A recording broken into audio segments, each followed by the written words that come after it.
Voilà, donc moi je voulais aussi vous parler de la pleine conscience. C'est vrai que Jean Gérard, il est organisateur de ce début, il a un puits de science sur le sujet. Mais en pratique de psychiatrie de vie, moi j'ai été mise vraiment par Christophe André, initiée à la pleine conscience. C'était en 2004. On avait un dîner de psychiatre et j'avais trouvé passionnant son livre sur la psychologie de la peur. Et je lui ai dit sur quoi est-ce que tu travailles maintenant. Il m'a dit si tu lis l'anglais, il faut que tu lises le livre de Lucie de Tisdale, Segal et Williams. Alors, moi je vous redonne un petit peu la définition de la pleine conscience, parce que par loyauté pour John Kabat-Zinn, je pense qu'il faut quand même dire c'est quand même lui qui a remis ces pratiques au cœur de la médecine moderne.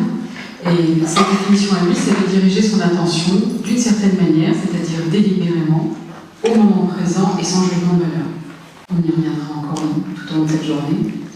Alors, je m'étais dit, voilà, pour qui est-ce que c'est la pleine conscience? Et finalement, c'est un petit peu pour tout le monde. C'est encore John Kabat-Zinn que je cite.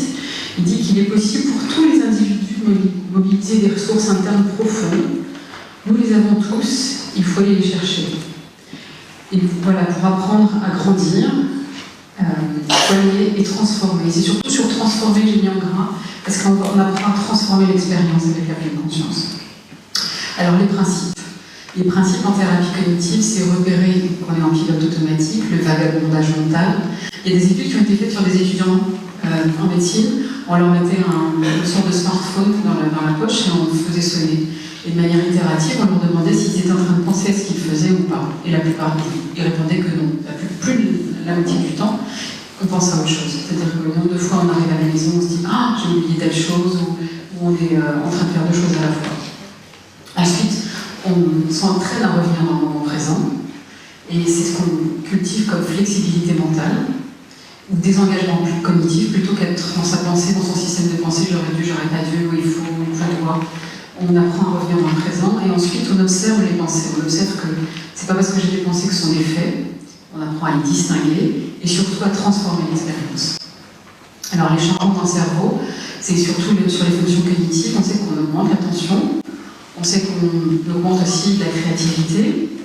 Il y a des études qui ont été faites amusant sur des joueurs de jazz, comme ça, qui étaient en phase méditative, et ils arrivaient à être en freestyle plus facilement. Enfin, c'est des études intéressantes. On sait qu'on a une régulation des émotions, on sait qu'on s'entraîne, ça c'est le cœur de la pleine conscience, à augmenter la perception des sensations corporelles. On repère les pensées automatiques. Et on essaie de changer la relation qu'on a aux pensées négatives et surtout le changement de la relation aux événements désagréables. C'est-à-dire qu'on fait vie au cœur, ces événements désagréables. On apprend à rentrer dedans et à les vivre de manière différente. Alors, la plasticité cérébrale, les neurosciences nous aident aussi à voir, avec les IRM fonctionnels, que la pratique régulière permet au cerveau et à ses milliards de neurones de se coordonner de manière différente. Et on voit qu'on peut créer de nouvelles connexions et de nouvelles pratiques. Donc la neuroimagerie, je vais assez vite dessus, mais on voit qu'il y a des épaississements rapidement dans le cortex frontal, dans l'insula, dans l'hippocampe, le corps caveux et l'amygdale. L'amygdale, je vous le rappelle, c'est vraiment le cerveau émotionnel. La colère, c'est vraiment quand il y a deux fils qui se touchent dans l'amygdale, et ça on voit qu'il y a des modifications sur la neuroimagerie. Alors les effets sur la santé, là aussi il y a de nombreuses études qui montrent qu'il y a ça c'est vraiment les premiers travaux du CFM, de l'Université du Massachusetts, qui montrent qu'il y a une diminution des risques cardiovasculaires. On a mis dans les groupes du CFM des gens qui avaient eu des infarctus du myocarde, et ensuite on a surveillé leur tension artérielle. Donc c'est le deuxième point. Ensuite, l'augmentation de l'immunité, on sait qu'il y a des études aussi qui montrent que pour des méditants chevronnés, au bout de 20 minutes de méditation, ils commencent déjà à changer leur lymphocyte. La libération dans le sang, elle commence à changer. Et puis sur les histones aussi, tout ce qui est des réactions inflammatoires sont aussi modifiées avec très peu de temps de méditation chez les méditants chevronnés. Et puis il y a beaucoup d'études aussi sur les télomérases, qu'on pourrait trouver si ça vous intéresse, qui montrent aussi que le vieillissement des cellules, il est changé justement avec une modification. Là aussi, il y a le lien avec les télomérases, il y a beaucoup d'études dessus. Ensuite, la régulation du diabète, on voit aussi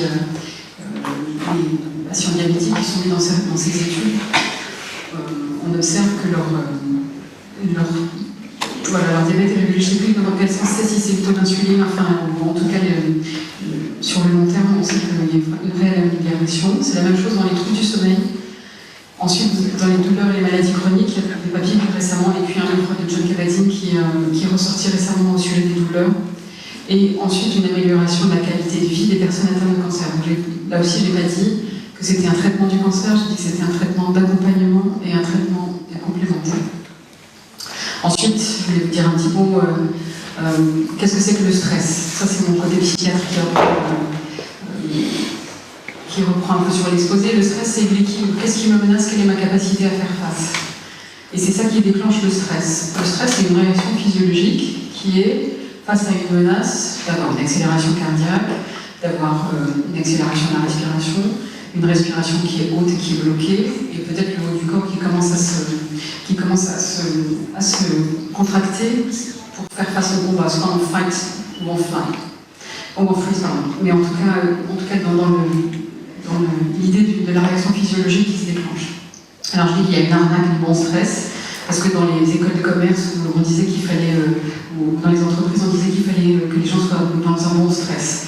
Et en fait, il y a une confusion avec ce qu'on appelle le flow, c'est-à-dire l'idée d'être dans un état émotionnel de super concentration et d'accomplissement rapide. Et à ce moment-là, on peut être effectivement dans un état de stress, mais qui est agréable. Et surtout, cet état de stress, il ne faut pas qu'il dure. Parce que s'il dure, on est dans un état de résistance. Et après la résistance, on est au burn-out et vraiment on est dans l'épuisement de ses propres ressources. Alors c'est vrai que pour la définition de burn-out en France, c'est beaucoup plus acceptable que l'épuisement dépressif, mais c'est quand même à peu près la même chose. Alors l'anxiété, on décrit l'anxiété en thérapie cognitive comme une anticipation négative de quelque chose qui ne va probablement pas arriver, ou on le décrit aussi comme une intolérance à l'incertitude, ou une intolérance à être dans l'évitement expériencé. Puisqu'on ne veut pas vivre cette peur, à ce moment-là on s'active pour pas la vivre. Alors moi j'appelle ça transpirer avant d'avoir chaud, crier avant d'avoir mal. On n'est pas encore arrivé à moindre truc, on est déjà à la fin et on est déjà en train d'anticiper le pire. Donc dans ce côté d'anxiété, on n'est pas du tout dans le présent puisqu'on est tout le temps dans l'anticipation de l'histoire d'après. Ensuite dans la dépression, finalement on se rend compte aussi qu'on est dans cet état de stress et surtout plutôt dans la rumination et surtout l'interprétation qu'on fait du passé et surtout dans la modalité d'attribution causale. Je vous donne un exemple, un collégien qui revient avec un bulletin qui est pas bon. Le parent qui va pas bien, qu'est-ce qu'il dit? Il dit c'est ma faute, je suis un mauvais parent, je m'en occupe pas assez, il s'approprie finalement la cause de cet état, de ce fait. Et puis il dit voilà, je suis mauvais, son année est fichue, il va faire une mauvaise année, il va redoubler, il aura une mauvaise année, bref. Alors que le parent qui va bien, qu'est-ce qu'il dit? Il dit il n'a rien fichu, on va lui trouver un prof de maths. C'est le même événement, l'interprétation qu'on a faite, majeur ou négatif, et dans l'attribution de la cause, on internalise, c'est-à-dire je m'accuse moi d'être un mauvais parent et d'être une mauvaise mère parce que je ne m'occupe pas de mes enfants. Alors que quand on va bien, on arrive à reprendre du recul et à réexternaliser la cause. Et c'est ça qu'on fait avec les programmes on en parlait avec le programme BNCT. Ce qu'il faut savoir aussi, c'est que la dépression, quand on regarde le site de l'OMS, c'est la première cause de handicap au monde en 2020. C'est demain. C'est-à-dire qu'on sait que lifetime, 75 ans, 2 personnes sur 10 ont rencontré un épisode dépressif. Donc c'est quelque chose qui est absolument colossal et qui est évidemment pas chiffré en France, mais on arrive le poids de l'anxiété et de la dépression, on arrive à le chiffrer en Europe. En UK, on sait le faire, mais en France, on a beaucoup de mal avec ça. Parce que moi, je trouve que c'est un silence assourdissant du ministère de la Santé de dire on ne considère pas la dépression. Alors, je voulais revenir aussi sur les thèmes d'anxiété. Là aussi, on apprend à les repérer, on va dans le groupe, dans le MBCT, et les thèmes d'anxiété, c'est toujours plus ou moins les mêmes. C'est l'estime de soi, je suis nulle, je ne vais pas y arriver, la culpabilité, j'aurais pas dû être dans la rumination. On peut avoir des thèmes d'anxiété beaucoup au sujet de la sécurité, la santé ou la mort, pour soi, pour ce qu'on aime. Et puis l'abandon et l'attachement. Alors pendant longtemps, moi je me disais, est-ce qu'on a une mauvaise estime de soi parce qu'on a des angoisses d'abandon, ou est-ce qu'on a des angoisses d'abandon parce qu'on a une mauvaise estime de soi? Et en fait, c'est les deux faces de la même médaille, et je trouve que ça livre vraiment avec l'attachement, quoi. Et quand on n'a pas d'attachement sécure, je pense qu'on peut vite basculer dans quelque chose de l'anxiété. L'avenir aussi peut beaucoup nous inquiéter. Il y a toujours le mythe du bon choix. Alors qu'il y a un choix, et moi je trouve qu'il faut rassurer les gens en disant si toutes les options sont de ce côté-là, c'est plus un choix, c'est là qu'il faut aller. Alors que quand il y a un choix à faire, forcément, il faut sortir de cette anxiété parce qu'on part dans une espèce de machine à penser sans arrêt. Et puis, l'ultime, je trouve, des angoisses, c'est la perte de contrôle. C'est-à-dire que si c'est pas moi qui décide, ça veut dire que c'est vous. Si c'est vous, ça veut dire que moi je suis à la merci d'une de vos mauvaises décisions. Il n'y a pas de question. Donc souvent, dans la perte de contrôle, ce qui conduit à des comportements de réassurance, de contrôle, de surcontrôle, et on enquiquine tout le monde parce que quand on ne supporte pas, dès qu'il y a une incertitude, on va chercher absolument à contrôler les éléments. Alors, je vous dis un mot aussi au sujet du stress post-traumatique pour savoir pour qui est-ce que ça s'adresse. Donc je vous ai dit dans l'anxiété, dans la dépression et aussi dans le stress post-traumatique. On sait que quand on vit un traumatisme, nos capacités d'adaptation sont submergées. Si je vous dis les attentats du 11 septembre, vous savez parfaitement où vous étiez quand vous les avez appris. Le 13 novembre, c'est pareil. Le 20 mars, c'est pareil. Si vous voulez, la charge émotionnelle est telle que ça nous a tous saisis et que dans notre mémoire, c'est pas passé dans la mémoire à long terme. Donc, ce qu'on a observé dans les gens qui ont vécu des traumatismes, c'est qu'il y a une espèce de rumination et de reviviscence pour retraiter le trauma, pour essayer de retraiter le trauma en vain. Donc on sait qu'on a aussi une activation neurovégétative qui est terrible. C'est comme si je vous dis, on sait que les chevaux ont peur des serpents, le jour où ils vont tuer leur rosage, ils peuvent absolument faire un écart. C'est la même chose quand on a vécu un traumatisme. Quand on est en présence d'un indice interne ou externe, on a une réaction neurovégétative qui peut être extrême. Donc on sait que maintenant, il y a des études qui montrent qu'il y a un intérêt de la pleine conscience. Il y a beaucoup d'études aux États-Unis qui montrent ça, puisqu'ils ont 300 000 vétérans d'Irak qui souffrent du syndrome de stress post-traumatique. Et donc c'est un vrai carnage, parce qu'à l'échelle des États-Unis, c'est 18 suicides par jour. Et il y a beaucoup d'études et beaucoup d'investissements d'argent pour soigner ces vétérans qui sont des gens qui rentrent et qui sont absolument traumatisés par ce qu'ils ont vu et ce qu'ils ont vécu.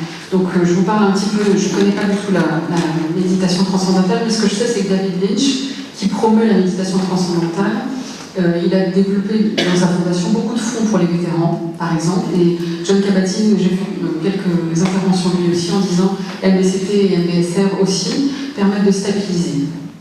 Et ensuite, une fois que ces personnes ont eu accès à quelque chose qui transforme l'expérience déjà dans leur quotidien, on se dit qu'on peut les aider ensuite à aller revivre les choses traumatiques. Alors, moi je voulais juste aussi, moi je l'essaye de modéliser comme ça. Notre espace psychique, malheureusement, il est limité, et on a beau faire et dire, si on est tout le temps dans la rumination, l'anticipation, l'autocritique, la pensée négative, on se prend la tête, comme disent nos jeunes, on a des préoccupations, on n'est pas du tout dans le présent. Alors qu'avec la pleine conscience et ces entraînements, on s'entraîne à être le plus dans l'instant présent.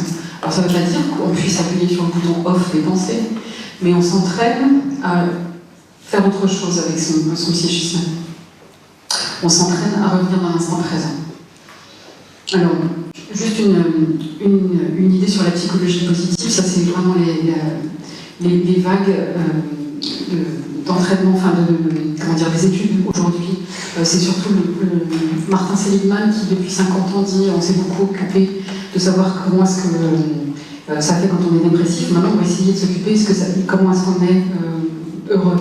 Et qu'est-ce qui fait qu'on puisse savoir cultiver un petit peu les outils et les compétences du bonheur. Donc on se dit que voilà, dans l'action de la pleine conscience, il y a aussi des pratiques de gratitude qui sont aussi de la pleine conscience, de la compassion, de l'empathie et de la résilience, fait qu'on peut agir véritablement sur son état psychique. Mais quand même, de mon point de vue, le prérequis, c'est d'apprendre aussi à revenir dans le présent pour savoir qu'en conscience, on va aussi cultiver ses compétences. Ensuite, les programmes qui sont publiés dans le domaine de la santé. Donc, je ne vais pas y revenir parce que Jean-Gérard en a beaucoup parlé de MBSR depuis 1979. MBCT, pour moi, c'est 92, pas 2000, c'est pas grave. DBT, c'est-à-dire, c'est des programmes qui sont proposés pour les personnes qui sont bipolaires. Et on sait que dans ce dialogue, Alors on sait que les interactions, borderline. Et on sait que pour ces personnes, les interactions avec les gens sont une source d'émotions et d'envahissement émotionnel terrible. Et du coup, on les aide beaucoup à essayer de réguler justement dans ce dialogue. Et puis les autres interventions dont Jean-Gérard a parlé. Alors le programme MBSA, là aussi, il faut quand même prendre à César ce qui est à César. Là, je passe assez vite, voilà, sur John Kabat-Zinn, puisque vous avez déjà entendu parler de lui. Le programme MBCT, je vous en dis aussi quelques mots, c'est un groupe de 8 semaines où, théoriquement, effectivement, c'est des grosses pratiques, mais moi, j'ai tendance à dire aux participants, le plus difficile, c'est de l'installer dans votre vie. Donc théoriquement, c'est effectivement une demi-heure de pratique par jour ou le plus possible. Mais dans les faits, vous faites ce que vraiment vous vous engagez vis-à-vis de vous-même. Donc il y a des exercices de body scan, des exercices du grain de raisin, c'est-à-dire d'essayer de changer l'expérience qu'on a aux événements. Et puis on essaye d'avoir des mouvements de conscience de la respiration, des mouvements de pleine conscience et de pouvoir s'ancrer le plus possible dans le présent. D'identifier les pensées automatiques et les inférences surtout qu'on peut faire, toutes les interprétations qu'on peut faire, de se dire que les pensées ne sont pas des faits. On essaye de repérer aussi les événements agréables et désagréables. Je ne les ai pas mis dans l'ordre du programme, dans l'idée c'est ça. D'essayer d'être dans l'absence de jugement, d'être juste dans le changement d'expérience. Et puis d'avoir aussi des outils d'urgence, de 3 minutes d'espace de respiration. Il ne faut pas que ce soit l'essentiel, il faut que ce soit dans une pratique plus globale. Alors je vous donne mon exemple. Voilà ce qu'on peut faire. Un calendrier des événements agréables, ça c'est un exercice qu'on donne à la fin de la 2e semaine. On essaie de dire, voilà, vous allez repérer qu'est-ce qui c'est un événement agréable de votre journée ou de votre semaine. Voilà, j'ai dit le chant d'oiseau, mais ça peut être tout à fait autre chose, d'aller prendre un café avec quelqu'un qu'on aime bien, et de s'entraîner comme ça, qu'est-ce qu'on met dans sa journée, et qu'est-ce qui est agréable, quelle est ma pensée, quelle est mon émotion, quelle est ma sensation. Et on essaye de s'entraîner comme ça pour découvrir comment on fonctionne. Ensuite, il y a aussi un questionnement sur le questionnaire des pensées automatiques. Là aussi, souvent, on essaye de repérer les pensées automatiques qu'on peut avoir. Ça, c'est un questionnaire qui date des années 80. Et on essaie de se dire finalement, moi je dis, aux participants, essayez de me trouver votre top 5. Moi je dis toujours, la mienne, c'est la 24. On me demande un truc, je n'arriverai pas. Et puis après ça, c'est juste le repérer, se dire, voilà, c'est ma vieille copine la peur, je ne vais pas y arriver. Et de se dire, je l'ai repéré, je le connais bien. C'est apprendre à marcher avec un caillou dans la chaussure. C'est pas forcément vouloir retirer le caillou, c'est de se dire je suis construit comme ça fait partie de moi, et en tout cas je l'ai repéré, je l'ai travaillé. Ensuite, il y a un exercice comme ça qui est les pensées ne sont pas des faits. Donc c'est typiquement un exercice où vous vous sentez déprimé parce que vous êtes discuté avec un collègue au travail, et peu après, vous voyez un autre collègue dans le couloir, et celui-ci s'éloigne rapidement en disant qu'il n'a pas le temps. Quelles seraient vos pensées ? Donc évidemment, immédiatement, on se dit il y a connivence, la parole totale, ils sont parlés. On peut avoir voilà, toutes sortes d'interprétations. Là aussi, c'est pour repérer l'interprétation qu'on en fait. Voilà, quelles seraient vos pensées? Et l'autre, les pensées ne sont pas des faits, vous êtes en pleine forme, parce que vous et votre collègue venez d'être félicités pour votre travail. Peu après, vous voyez un autre collègue dans le couloir, celui-ci s'éloigne rapidement en disant qu'il n'a pas le temps. Quelles seraient vos pensées? Voilà, c'est comme tout à l'heure avec le collégien. C'est le même événement. Tout ça pour toucher que l'état émotionnel dans lequel on est fait qu'on interprète les faits d'une manière différente. Alors ensuite, voilà, les émotions de base, il y en a 6, c'est le bien-être, la colère, le dégoût, la surprise, la tristesse et la peur, mais en même temps, moi je vais laisser la honte et le fait d'être content quand même. Voilà, on peut contrarier ça peut... L'idée, c'est qu'une émotion, elle est vive et elle n'est pas dans la durée, alors qu'un sentiment, comme la honte ou la culpabilité, ça peut être un petit peu plus. Ensuite, voilà, moi je dis le développement personnel, on peut le faire aussi avec la pleine conscience, parce qu'on a envie de prendre soin de soi. Donc on essaye d'identifier les thèmes récurrents du bavardage mental. Les bouddhistes disent que la souffrance, c'est l'ombre portée du désir. C'est-à-dire que si je souffre, c'est que j'ai un besoin qui n'est pas comblé. Donc travailler sur soi, c'est travailler aussi sur ce besoin. Et repérer l'avidité, c'est un peu un grand mot, mais en tout cas justement ce besoin. Et surtout une connaissance de soi physiquement, c'est-à-dire où est-ce que c'est ce besoin dans mon expérience. Et puis j'ai essayé de vous mettre un petit peu de ACT pour Acceptance Commitment Therapy. C'est l'idée de, voilà, si j'équilibre ma vie avec la méditation, Voilà, ça a un impact sur ma santé, sur mon travail, sur ma vie de couple, sur mes enfants, sur le temps des loisirs, voilà, sur même la manière dont je vis l'argent et le manque d'argent, les amis ou ma maison. Ensuite, je me suis un peu intéressée, je me suis dit qu'il faut voir un petit peu élargir la pleine conscience, puisqu'on en parle partout, comment est-ce que c'est fait et comment est-ce que c'est présenté ailleurs. Donc moi je me suis dit pourquoi dans l'entreprise. Donc on sait qu'on a une pression accrue qui sont liées à une compression des délais, on nous demande du tout de suite. Il y a une surabondance des données. À l'ère digitale, il faut savoir qu'aujourd'hui, avec les smartphones, en 2 mois de temps, on a plus d'informations à traiter qu'en une vie entière au paléolithique. On a le même cerveau. Votre cerveau, il n'est pas fait pour ça. Donc il est submergé par des informations et le cerveau, il doit traiter l'information. C'est-à-dire que ce que j'ai comme notification, est-ce que c'est agréable ou désagréable ou autre? Et il y a une femme qui a fait toute une thèse là-dessus qui dit on est en apnée quand on regarde nos emails. Parce qu'en fait, on sait pas, on va être en danger. Donc en fait, on a une réaction de stress comme ça physiologique, une activation neurovégétative, alors qu'on est juste en train de regarder si c'est un Snapchat ou un WhatsApp avec les copains. Donc c'est quand même un comble, ou aussi des choses professionnelles qui peuvent être aussi dangereuses, mais la plupart du temps, des quantités de mails qui sont inutiles. Ce qu'il faut savoir aussi, c'est dans l'idée du multitask. Alors on a dit c'est très bien de faire du multitasking, c'est pas vrai du tout. Donc j'ai trouvé récemment une étude, je ne sais plus dans quel état des États-Unis, je crois que c'est en UK. Ils ont fait une étude, là c'était la sécurité routière. Ils disaient qu'on met un quart de minute, presque 27 secondes, à revenir dans le présent quand on vient d'éteindre son téléphone. Donc le temps de concentration, quand on shift d'une activité à l'autre, elle est considérable, et c'est pas du tout une bonne idée de faire du multitasking.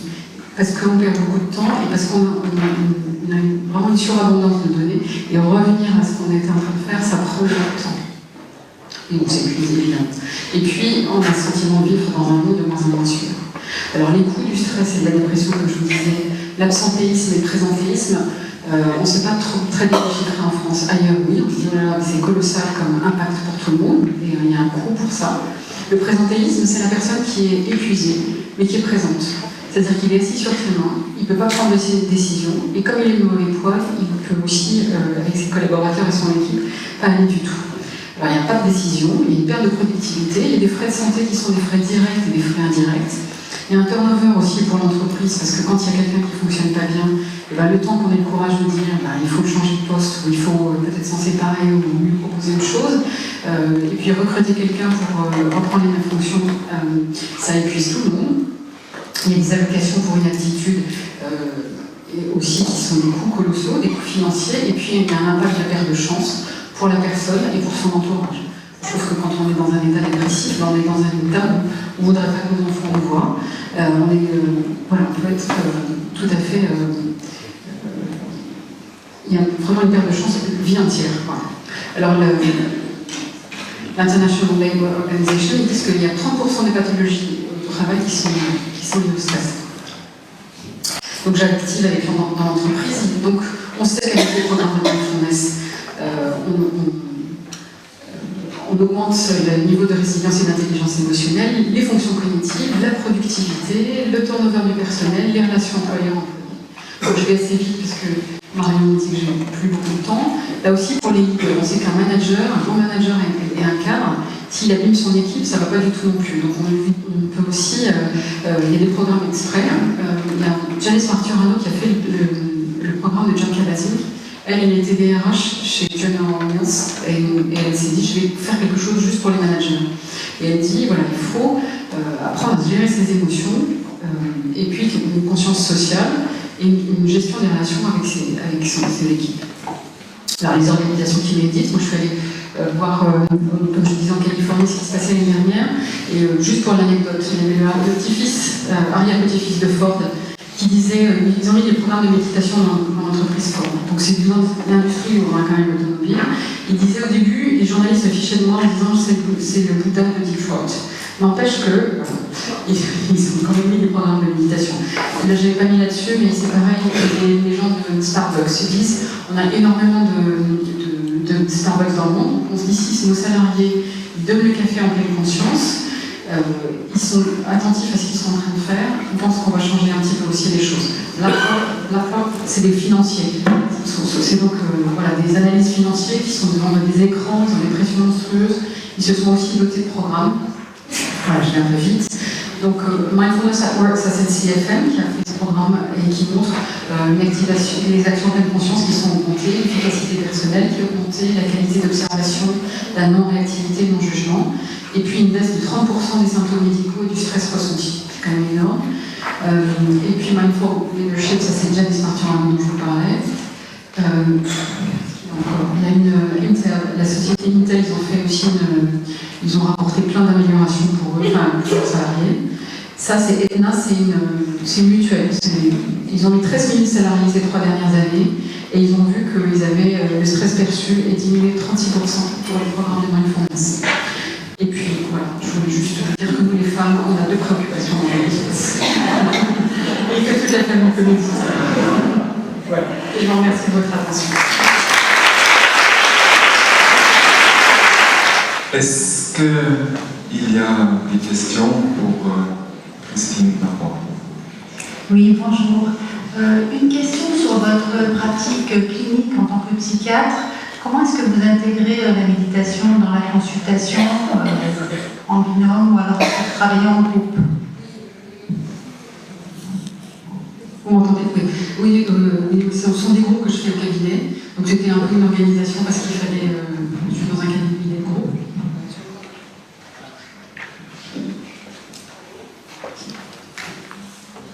Voilà, sur le plan déontologique aussi, comme médecin libéral, voilà, je suis allée voir un avocat, j'ai passé 3 heures en déontologie, il m'a dit, l'NBCT, c'est publié, c'était dans le Lancet encore l'année dernière, donc c'est une pratique qui est médicale, donc en libéral, voilà, si c'est fait au cabinet, ça va, puisque c'est une pratique de psychothérapie.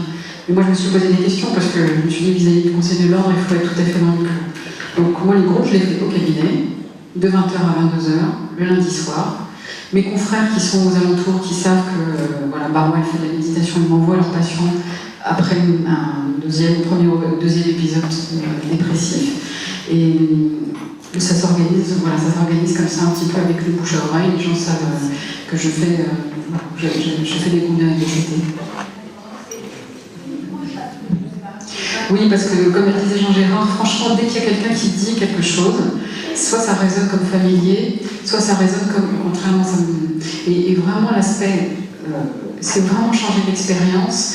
D'abord, il y a l'étape de, voilà, je découvre comment je fonctionne, et ensuite, l'expérience des autres résonne forcément positif ou négatif en moi. Et le groupe, voilà, je pense que ça. On perd vraiment 80% du truc si on n'est pas dans le groupe. Alors au début, les patients ils disent « Oh, mais qu'est-ce que c'est des illustres inconnus ?» Je dis « Oui, c'est des illustres inconnus, vous ne reverrez jamais après. » Et puis, curieusement, il y a certains groupes, ils ont tellement vécu quelque chose de fort ensemble qu'ils se revoient. Alors il y en a par exemple qui m'envoient un mail en disant « Ah ben on est dans tel resto ». Je dis « Bah oui, mais vous comprenez, 6 minutes avant que je ne peux pas vous rejoindre. » Et voilà, je sais qu'il y a des amitiés qui se sont faites entre certains participants, mais a priori, on leur dit « Ne racontez pas votre vie, on est vraiment sur l'expérience. » Voilà, comment ça fait le body scan aujourd'hui, comment est-ce que j'ai mis ça dans ma journée, mais on n'est pas à raconter forcément, on n'est pas en thérapie personnelle quand on est en groupe. Est-ce que vous prenez des patients borderline dans le groupe ou au contraire, est-ce que... C'est pas des bonnes applications les patients borderline pour un groupe, à moins qu'il soit un groupe de borderline. Ça, et puis en plus, c'est DBT, c'est assez particulier, et ça, je ne sais pas faire. Mais je veux dire, dans des borderline qui feraient de la dépression et qui auraient fait des épisodes dépressifs et qui se présenteraient comme candidats à l'un de vos groupes. Qu'est-ce que vous faites? Ça arrive pas, peut-être? Ça marche. Écoutez, franchement, j'avoue que ça m'est une fois arrivé avec une personne avec laquelle je me suis dit, lui il va me ficher en l'air le groupe, et par respect pour les 14 autres, je me suis dit non, je ne fais pas. Je vous pose cette question parce que moi je fais des groupes prévention de la rechute aux produits, donc MBRP, et on a quand même pas mal de patients borderline, et c'est vraiment, moi j'ai quand même, Donc on en a inclus, on a pris dans les groupes, et c'est quand même, moi je me pose beaucoup de questions, quoi. C'est très très particulier, souvent on se demande même ce qu'ils font, voilà, à ce point-là, quand on est dans leur pratique, c'est assez... alors il y a ceux qui arrêtent au bout de 2 fois parce que c'est insupportable pour eux, je pense. Voilà, donc c'est pour ça que ça m'intéressait. Voilà, j'ai moins d'expérience que vous là-dessus, parce que je pense qu'effectivement, d'abord, ça pollue les autres personnes du groupe. Et je pense qu'il faut les aider à se stabiliser. C'est un petit peu, si vous voulez, peut-être des pratiques, peut-être leur conseiller des pratiques méditatives, je ne sais pas comment, inventer quelque chose. Mais il faut d'abord qu'ils soient stabilisés dans la relation interpersonnelle, parce que sinon, c'est très compliqué. C'est tellement de souffrance pour eux que la frustration est insupportable. Dans les entreprises, quand il y a eu la mindfulness qui a été mise en place, est-ce que vous savez s'il y a eu un impact sur les organisations de travail ou un travail qui a été fait en parallèle, ou si effectivement l'approche individuelle en groupe de la mindfulness a permis aux organisations de travail d'évoluer? Pas compris le sens de votre question. Donc, le stress au travail, quand on propose la mindfulness, on est sur donner des outils individuels. Il y a des organisations qui génèrent du stress, c'est-à-dire l'organisation du travail qui va donner du stress par des objectifs donnés par le manager, etc. Donc, est-ce que vous savez si, en donnant des outils individuels par la mindfulness, nous avons des organisations de travail qui changent, c'est-à-dire que la direction change sa façon de donner le travail, d'organiser le travail? Est-ce plus clair? Non. Parce que ça y est, il y a des participants qui, par exemple, qui viennent dans les groupes qui font partie de Google. Donc il explique que chez Google, bon, alors ça semble un petit peu gadget, il n'empêche que c'est quand même des postures de l'entreprise qui a des bonnes pratiques. Je vous donne un exemple, chez Google, 2 jours avant la rentrée, ils reçoivent tous un mail en leur disant « c'est la rentrée des classes, prenez votre temps, on n'est pas dans le stress ». Chez Orange, on a toutes les réunions le jour de la rentrée des classes. Donc c'est des pratiques managériales qui sont impactées. Mais moi je pense que dès lors qu'une entreprise elle se met dans la posture de proposer à ses salariés quelque chose pour... alors, bien-être au travail, moi j'aime pas. Well-being, c'est pas la même chose. C'est être bien. Voilà, c'est une petite notion. Et je pense que voilà, ça c'est sûr que c'est impacté. Alors il y a chez Google aussi une étude qui montre que quand le manager, enfin en tout cas dans les pratiques managériales, l'impact sur le salarié et sur l'ensemble des équipes, oui, sont meilleurs, fonctionnent bien mieux. Là, si vous avez déjà un management qui est bienveillant, la question c'était dans votre sens. Parce que du coup, par exemple chez Orange, où ils mettent les réunions le jour de la rentrée des classes, est-ce qu'en mettant des séances de mindfulness, ils ont pris conscience qu'il fallait qu'ils changent les dates des réunions? Ils n'en ont pas. Parce que alors ça pourrait remonter, je suis d'accord. Mais je pense que c'est pas encore objectif. Enfin, en tout cas, chez Orange, il y a pas à ma connaissance, on est pas dans le